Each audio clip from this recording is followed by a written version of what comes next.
Greetings, citizens of the world. This is Anonymous. Just weeks after the passage of the Online Safety Act, a chilling reality is unfolding across England. Residents report that identification is now required for basic purchases, even food. In one case, an individual was forced to present a passport simply to order from Pizza Hut. What was once a simple transaction has now become an exchange of privacy for survival. The message could not be clearer: hand over your data, or you do not eat. This is not safety, this is censorship. Let us make one truth clear. The Online Safety Act was never about protection. It was never about shielding people from harm. It is, and always was, a carefully designed mechanism of control. Governments have long relied on fear to justify their actions, and this is simply the latest chapter in that old story. Fear of danger, fear of misinformation, fear of one another, all used to make citizens surrender their freedoms without question. The Online Safety Act has become a digital iron curtain. It is not designed to guard, but to monitor. It does not liberate, it restricts. Its function is not to empower, but to silence. Each new rule is another chain. Each new demand for identification is another lock on the cage. Surveillance has moved from the shadows into daily life. Censorship has stepped beyond the internet and into the very essentials of existence. A government that forces identification for food is not protecting its people. It is weaponizing necessity. Anonymous sees through this deception, and we say this: freedom is not granted by governments. It is claimed by people. The time to resist censorship, intimidation, and control is now. We are Anonymous. Expect us. The Online Safety Act was originally presented to the people of the United Kingdom as a protective measure, a shield designed to guard against harmful content and safeguard vulnerable citizens in an increasingly digital world. Yet in the weeks since its introduction, it has shifted into something far more concerning. What began as a set of rules for the online space has expanded into everyday life, and the consequences are now being felt in the most basic of human needs: the right to food.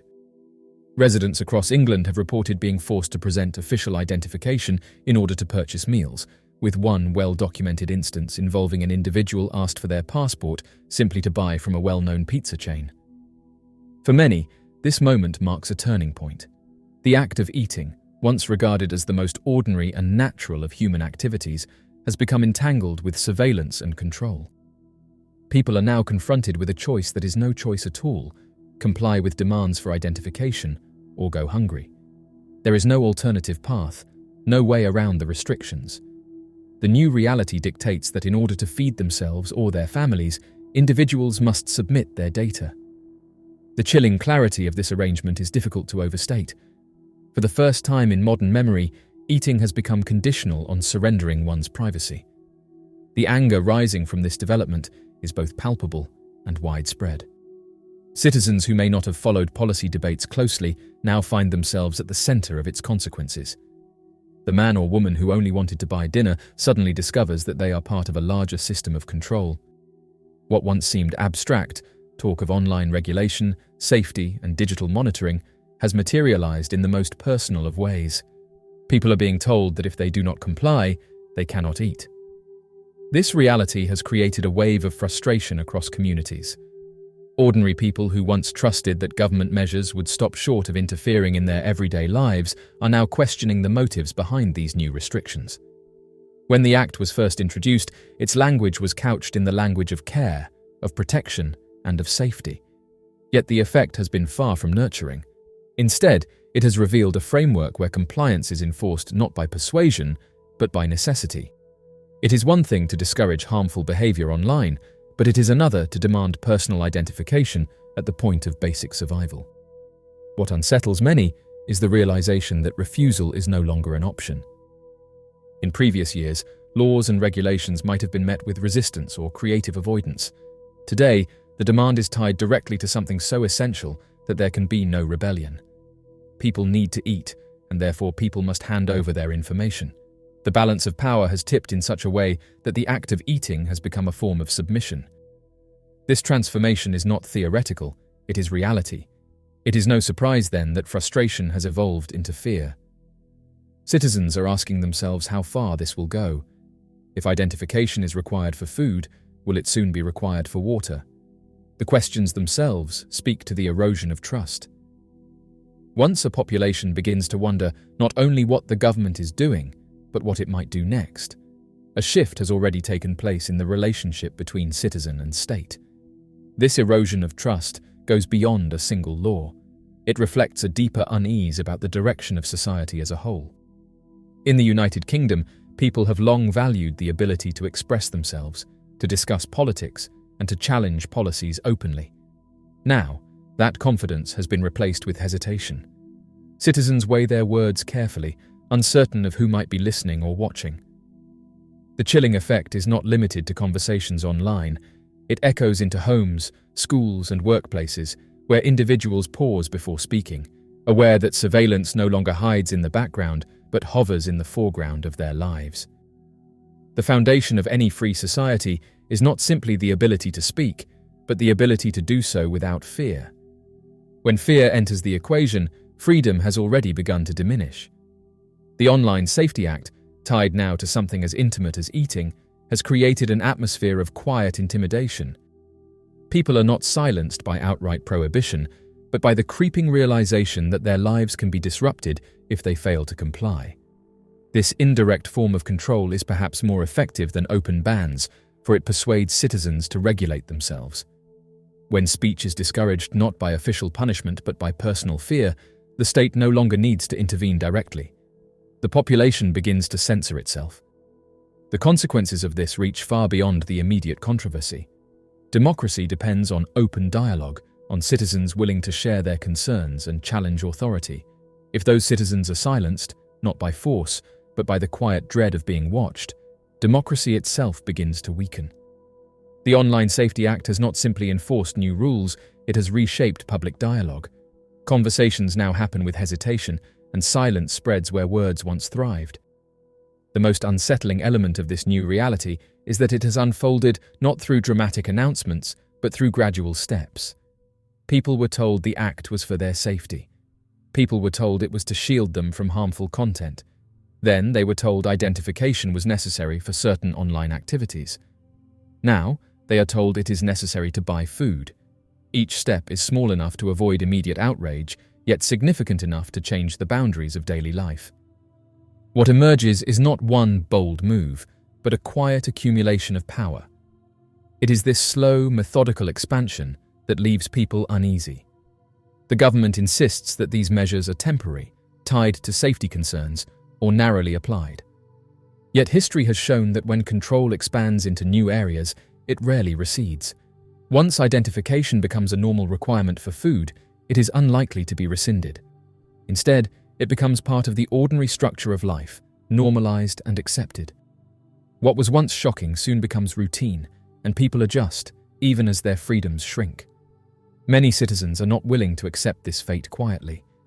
Local voices have begun to question openly whether such measures respect the principles enshrined in the Charter of Rights and Freedoms. They argue that forcing identification in exchange for food is not compatible with a free and democratic society. Civil liberties advocates warn that what is happening in England may serve as a blueprint for other nations, where similar laws could be introduced under the guise of safety. The issue has sparked not only domestic outrage, but international concern, as people recognize that the erosion of rights in one place often echoes into others. For individuals on the ground, however, the debate is not theoretical. It is immediate. A parent standing in line at the supermarket cannot feed their child without presenting identification. A student ordering a meal after class cannot eat without surrendering personal data. These are not abstract scenarios, but daily struggles that turn ordinary moments into reminders of control. The anger and frustration that stem from these encounters are not simply about food. They are about dignity, autonomy, and the basic right to exist without being monitored. People resent the implication that they must prove their worthiness before being allowed to eat. They resent the intrusion of government oversight into the most personal of moments. They resent being told that compliance is the price of survival. What is being witnessed now is not just policy enforcement. It is the quiet reshaping of public life. Through presence, pressure, and unease, citizens are being guided into compliance.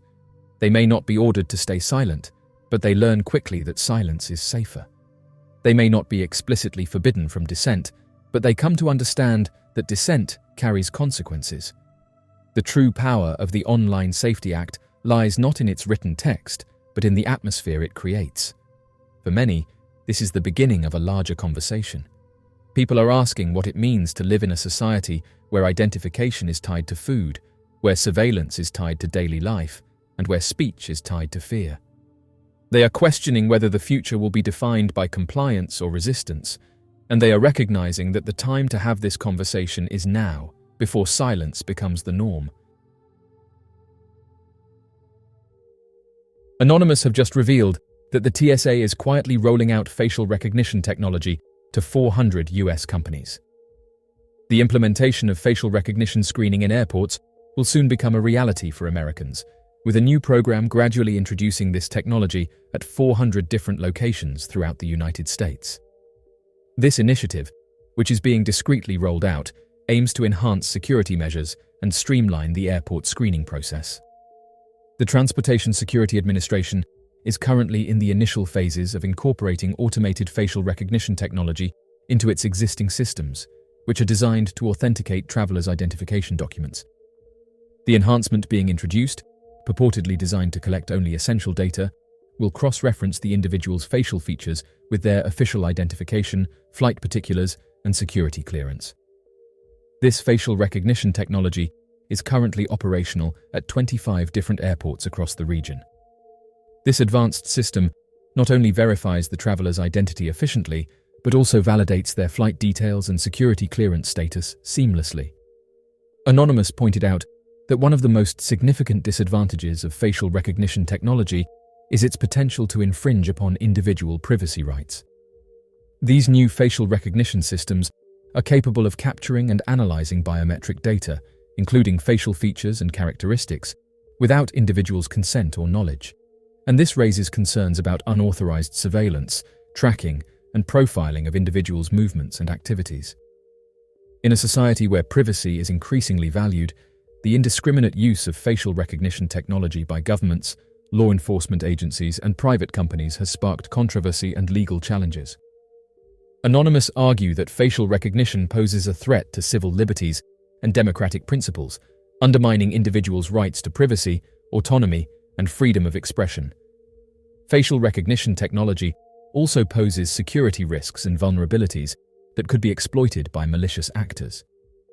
The collection and storage of biometric data in centralized databases create potential targets for hackers and cybercriminals seeking to access sensitive information or manipulate facial recognition systems for illicit purposes. The Transportation Security Administration promotes this initiative as a means to enhance the efficacy and productivity of security measures.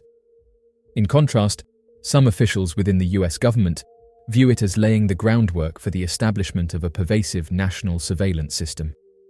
The Transportation Security Administration representative shared with news outlets that the introduction of facial recognition technology has significantly boosted the efficiency and effectiveness of security protocols.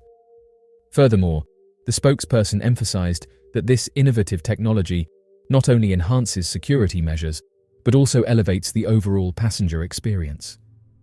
The individual emphasized that the technological advancement offers a substantial boost in security measures, particularly considering the critical role of identity verification in ensuring robust transportation security.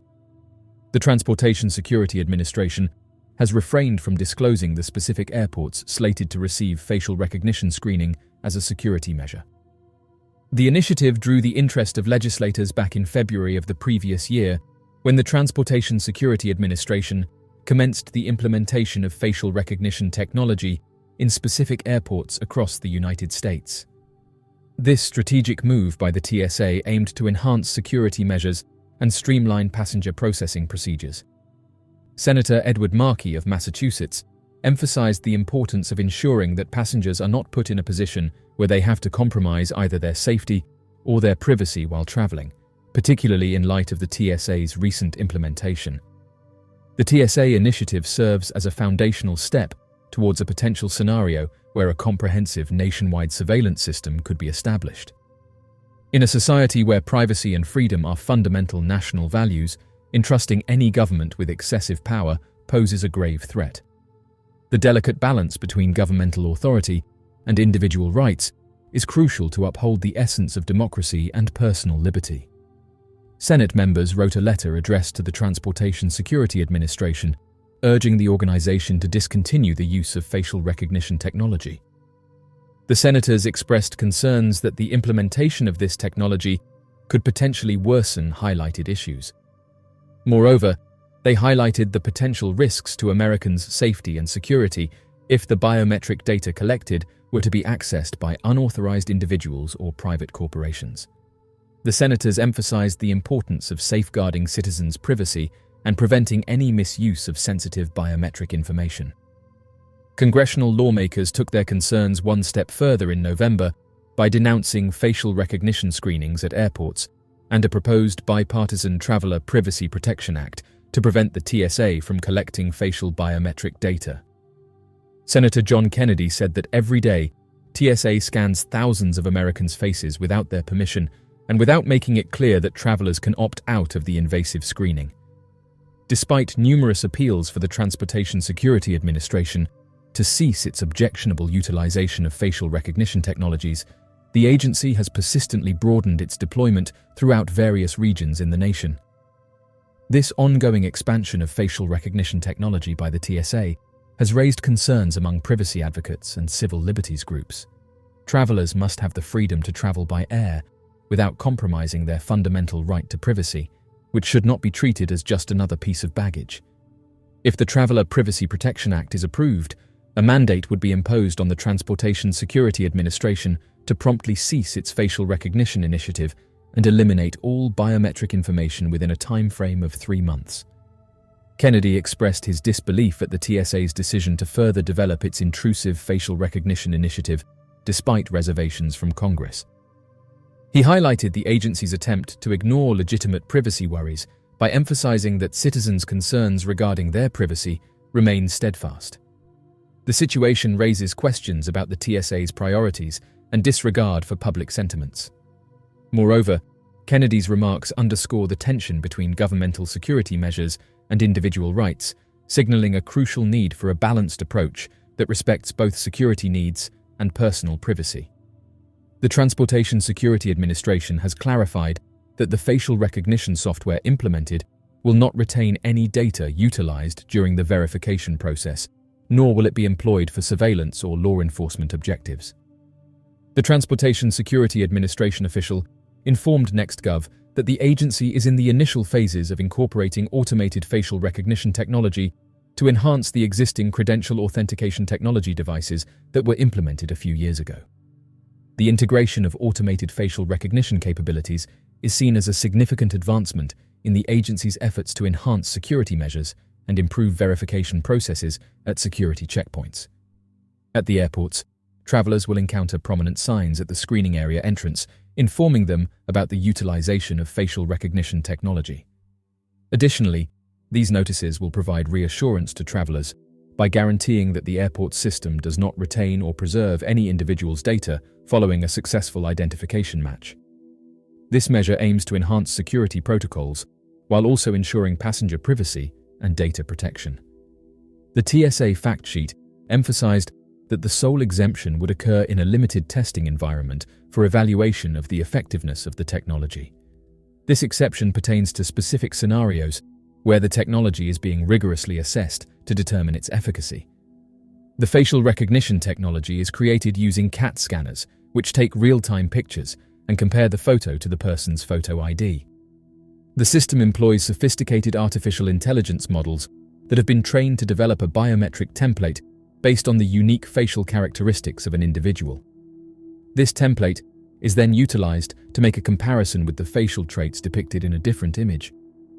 The United States government lacks specific guidance, regulation, or legislation to effectively control the use of facial recognition technology, leading to concerns regarding potential infringements on human rights, privacy violations, and encroachments on civil liberties. In the previous year, the Transportation Security Administration disclosed that it successfully conducted security screenings for an unprecedented total of over 858 million travelers, translating to a daily average of 2.4 million passengers. This noteworthy figure underscores the immense volume of individuals passing through security checkpoints on a daily basis. In recent years, advancements in technology have enabled governments around the world to deploy sophisticated surveillance tools to monitor and track individuals' activities, both online and offline. From mass surveillance programs to location tracking and social media monitoring, governments have increasingly relied on surveillance to gather intelligence, investigate crimes, and maintain social control. However, the expansion of government surveillance has raised concerns about the erosion of privacy rights and the potential for abuse of power. Anonymous has been quick to highlight the dangers of unchecked surveillance, warning people about the risks of living in a surveillance state where individuals' every move is monitored and tracked by the government. One of the primary ways in which Anonymous warns people about government tracking is by exposing and raising awareness about surveillance programs and practices. Through data leaks, whistleblowing, and online activism, Anonymous has uncovered numerous instances of government surveillance and provided evidence of mass surveillance programs conducted by intelligence agencies such as the NSA and CIA. For example, in 2013, former NSA contractor Edward Snowden leaked classified documents revealing the extent of the NSA's global surveillance apparatus, including the PRISM program, which collected vast amounts of data from major tech companies. Anonymous played a crucial role in disseminating this information to the public, raising awareness about the scale and scope of government surveillance. In addition to exposing government surveillance programs, Anonymous also educates the public about the dangers of surveillance and provides guidance on how individuals can protect their privacy and digital rights. Through online forums, social media channels, and informational resources, Anonymous shares tips and tools for safeguarding personal information and resisting government tracking. Anonymous encourages individuals to use encryption, secure communication channels, and privacy-enhancing technologies to protect themselves from surveillance and maintain anonymity online. By empowering people with knowledge and resources, Anonymous aims to counteract government surveillance and promote a culture of privacy and digital freedom. Another way in which Anonymous warns people about government tracking is by challenging government overreach and advocating for legal and policy reforms to protect privacy rights. Anonymous organizes protests, petitions, and campaigns to raise awareness about surveillance issues and pressure governments to enact meaningful reforms. Anonymous calls for increased transparency, accountability, and oversight of government surveillance programs, as well as stricter limits on the collection and use of personal data. By holding governments accountable for their surveillance practices, Anonymous seeks to protect individuals' rights to privacy and freedom of expression in the digital age. As of right now, Anonymous plays a crucial role in warning people about government surveillance and tracking of individuals. Through exposing surveillance programs, educating the public, and challenging government overreach, Anonymous raises awareness about the dangers of unchecked surveillance and advocates for privacy rights and digital freedom.